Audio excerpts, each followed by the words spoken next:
मेरे ऊपर मत तोड़ो यार। तीसरा साल है आपका मिर्ची म्यूजिक अवार्ड के साथ। हाँ जी। तो ये साल कितना डिफिकल्ट था पिछले 2 साल के अलावा, बिकॉज वी हैव सीन कि मराठी फिल्में जो है they have taken a very big leap in the recent years, so how difficult was it for you and your team? इस साल बहुत ज़्यादा भयानक डिफिकल्टी महसूस हुआ, क्योंकि गाने इतने अच्छे थे कि किसको देना चाहिए किसको नहीं, ये ज़्यादा प्रॉब्लम आ गई हमारे सामने, क्योंकि सबने बढ़ चढ़ के काम किया हुआ है और मेरे ख्याल से लोगों ने भी बहुत पसंद किया हुआ है। थोड़ा वक्त लग गया, क्योंकि खुशी की बात है कि मराठी में भी हिंदी के बराबर आजकल फिल्में बनने लग गई है। मेरे ख्याल से 350-400 फिल्में एक साल में जो कभी बनती नहीं थी वो बनने लग गई है। तो अच्छा है, बहुत अच्छा है। और इस साल ज़रा चुनने में थोड़ा टाइम लग गया, मगर बहुत अच्छा काम किया है। Which have never recognized their strength. Like programmer, arranger, this thing which is called Listeners Choice Award, जहाँ जिसमें कि हम लोग listeners से अपने रेडियो स्टेशन के द्वारा पूछते हैं कि आपके हिसाब से कौन सा एल्बम ऑफ द ईयर होना चाहिए या कौन सा गाना। Somebody just mentioned कि मराठी सिनेमा खूप certainly there's a lot of interest in Marathi cinema, खूप टेक्निकली चांगल्या होतात फिल्म्स। गेल्या 3 वर्षाची गाणी जर ऐकली तर त्याच्यामध्ये इव्हन गाण्यांचं साऊंड डिझाईन आणि मिक्स हे सुद्धा त्याच्यामध्ये खूप ड्रास्टिक इम्प्रूव्हमेंट आहे। आणि one of the big reasons is Vijay Dayal works in Yash Raj studios. आणि विजय मराठी म्युझिक डायरेक्टर्सना आणि प्रोड्युसर्सना खूप हेल्प करतो in mixing Marathi songs in Yash Raj studios. त्यामुळे तुम्ही जर गाणी यावर्षीची ऐकली तर there is a huge improvement in terms of sound and with programming and everything, and this is all thanks to the efforts of this man. So give him a round of applause.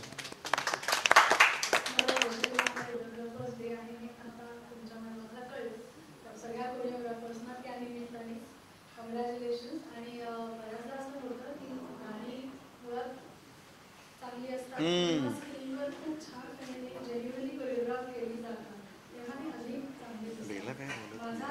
माझा correct कोरिओग्राफरची माझ्या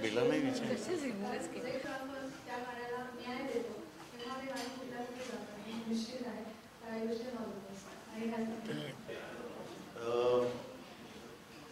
मागच्या वर्षी ह्याच्यापेक्षा चांगली melody होती, चांगली गाणी होती। यावेळी तुमचा बडवा बडवी जास्ती वाटते, म्हणजे खरं मी बोलतोय, कोणाला वाईट वाटेल पण कोणीतरी बोललं नाही तर ते तसंच राहणार म्हणून बोलतोय मी की त्याच्यातून काहीतरी शिकलं पाहिजे की मागच्या वर्षापेक्षा ह्या वर्षी आणखीन चांगली गाणी अपेक्षित होती आम्हाला, पण तसं झालं नाही आणि त्याच्यामुळे सगळी एकसारखी गाणी वाटायला लागली होती। तर त्याचा नवीन संगीतकाराने म्हणा गायकाने म्हणा, म्हणजे संगीतकारच मेन असतो त्याचा, तो जसा देणार तसा गायक गाणार किंवा कवी लिहिणार तसं ते गाणार, पण त्या लोकांनी विचार केला पाहिजे की गाणं चांगलं झालं पाहिजे, मेलोडियस गाणी पाहिजे, मग तुम्ही सजवा कसंही त्याला ती चांगलीच वाटतात। मुळातच काही नसेल तर गाणं कसं बरं वाटणार। गाणारे म्हणता का तुम्ही?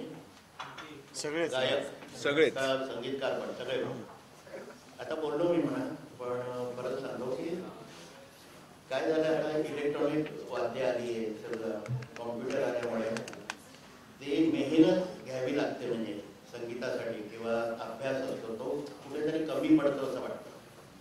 तर आता आम्ही 40 वर्ष या इंडस्ट्रीमध्ये आहे, तर एकदम संगीतकार म्हणून झालो नाही, तर आम्ही असिस्टंट होतो, वादक होतो, असिस्टंट होतो, अरेंजर होतो आणि मग संगीतकार झालो। तर हल्लीच्या पिढीला ते भाग्य मिळत नाही, भाग्य नाही आहे त्यांना, तर डायरेक्ट एकदम वादक आणि प्रोग्रामिंग करायला लागले की संगीतकार बनतात ते। तर त्यांनी थोडा अभ्यास केला पाहिजे की मेलोडी म्हणजे गाण्याचा जीव असतो तो, आणि तो जर चांगला नसेल, म्हणजे ते जर कमकुवत असेल तर तुम्ही गाणं कितीही सजवा ते त्याचं आयुष्य वाढत नाही, तर 3-4 महिन्यात ते गाणं नष्ट होतं असं मला वाटतं। करतात. सुरुवातीच्या काळात सगळं गाणं गावं लागायचं, तो एक त्यांना त्यांच्याकडे रियाज होता. पण हल्ली कंटेंटमुळे काय होतं, हा काम तर ठीक आहे, मोकळा अच्छा आहे, चलो अंतरा पहिला देते, अंतराची पहिली लाईन ओके आहे, सेकंड लाईन देते. हिंदी का मेरा थोड़ा सा प्रॉब्लम है, कोई हिंदी बोलता उसी का हिंदी बोलता है. एक ये क्राइटेरिया है, तो रेडियो मिर्ची ने बहुत ट्रांसपेरेंट ये सिस्टम पूरा रखा हुआ है, जिसकी वजह से तो ये जज करने में आसान जाता है. पहले स्क्रीनिंग जो से हमारे पास आता है और उसके बाद में मैं और शीतल चंद कुलकर्णी दोनों और एक मनोज भी हमारे साथ पिछले साल था, और some reason is not here, तो तीनों मिलकर इस कैटेगरी को जज करते थे. और मेनली मैं खुद टेक्नीशियन होने की वजह से मैं इस चीज को इम्पोर्टेंस देता हूँ कि टेक्निकल एस्पेक्ट से ये गाना कैसा है, क्योंकि बाकी चीजें देखने वाले बाकी जूरीज है जो मेलोडी और सिंगिंग और ये सारी चीजें देखते हैं, मैं उसका टेक्निकल एस्पेक्ट देखता हूँ और उसको उसमें रिकॉर्डिंग और मिक्सिंग में वो इंजीनियर का स्किल कितना है एक्चुअल, और उस गाने की पॉपुलैरिटी को कंसिडर नहीं करते, उसको टेक्निकली उसको कैसे अच्छे से हैंडल किया गया है, ये मेजर क्राइटेरिया रहता है, उसी से हम थैंक यू सर. अगर बात लोग सामने रहेगा सर. सर आज बात करें हिंदी में रहेगा सर अपना. अरे विनोद जी ज़्यादा पीछे. सॉरी मेरे को पता नहीं. सर अगर बात करें आज के फंक्शन के बारे में, इवेंट के बारे में, क्या है अवार्ड किस तरह के?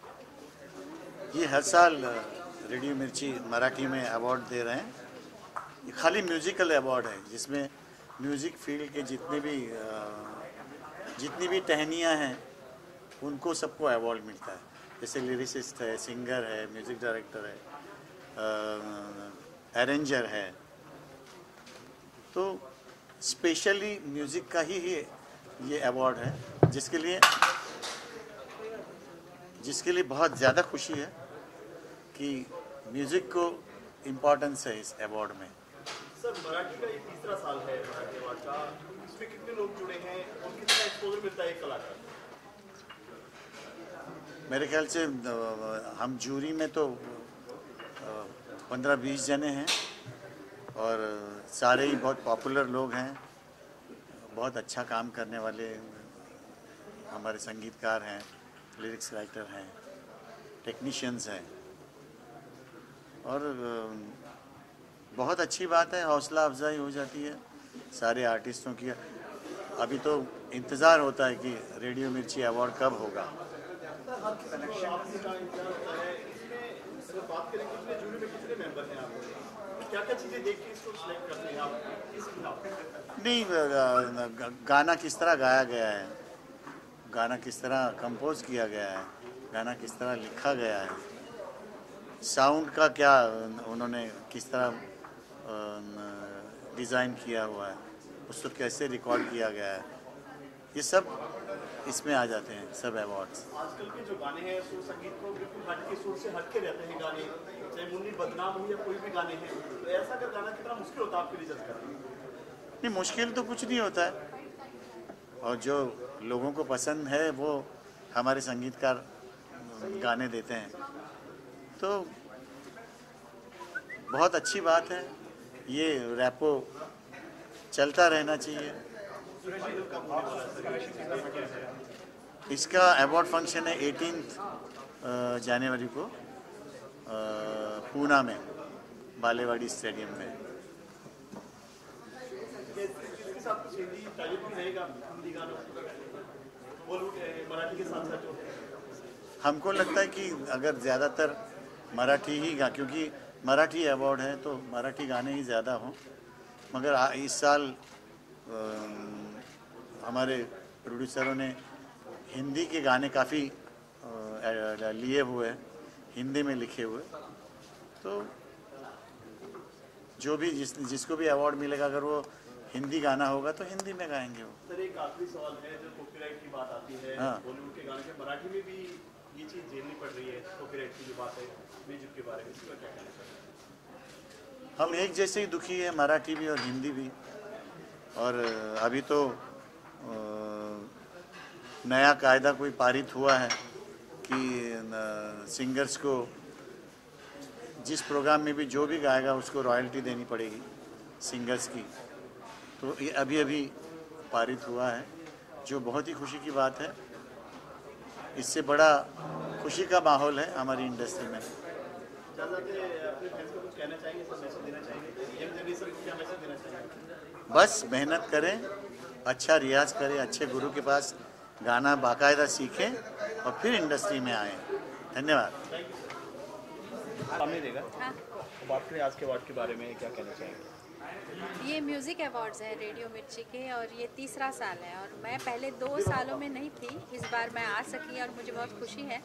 और म्यूज़िक अवार्ड्स है इसलिए बहुत स्पेशल है क्योंकि सिर्फ म्यूज़िक की कैटेगरी अलग अलग, जैसे कंपोज़र है, best female singer, best male upcoming awards, ये सब हैं। तो बहुत अच्छा लगता है मुझे कि क्योंकि म्यूज़िक का फिल्मों में बहुत बड़ा कंट्रीब्यूशन रहता है, हमेशा म्यूज़िक से याद किया जाता है फिल्मों को। तो म्यूज़िक के लिए अवार्ड्स किए गए हैं। दैट इज़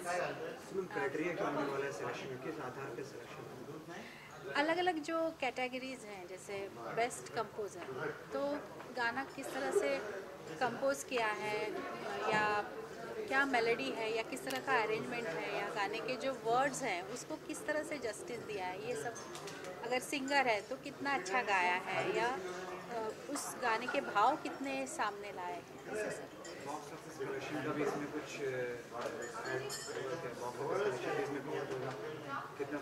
नहीं, सिर्फ प्योरली जो बेस्ट ऑफ बेस्ट लगा म्यूज़िक के हिसाब से, जूरी को म्यूज़िकल नॉलेज के हिसाब से, उस बेस पे किया है। हिंदी गाने कितने रखे जाएंगे इसमें? हिंदी गानों के बाद हिंदी मिक्स रहेगा? हिंदी गाने नहीं है इसमें, हिंदी गानों के बहुत हिंदी लाइंस या हिंदी शब्द बहुत मराठी गानों में यूज़ किए गए हैं, वैसे कुछ गाने आए हैं और हिंदी गाने नहीं होंगे इसमें। अच्छा मैम, एक आखिरी सवाल, जजेस के फैंस हैं बहुत दिलचस्प, इस तरह का एक्सपीरियंस इसके साथ जो नए लोग आए उनका क्या? नए लोग जो पैनल, हाँ, मतलब ये ऑफकोर्स सुरेश जी, अशोक पत्नी जी जैसे लोग हैं और बहुत सब टैलेंटेड लोग हैं और उनके साथ ये काम करना, ये काम शेयर करना, जजिंग करना एक बहुत अच्छा अनुभव है। और नए लोग हैं, उनमें बहुत टैलेंट है, नया टेक्निक यूज़ करते हैं, नए एक्सपेरिमेंट्स कर रहे हैं। So I wish them all the best. Thank you.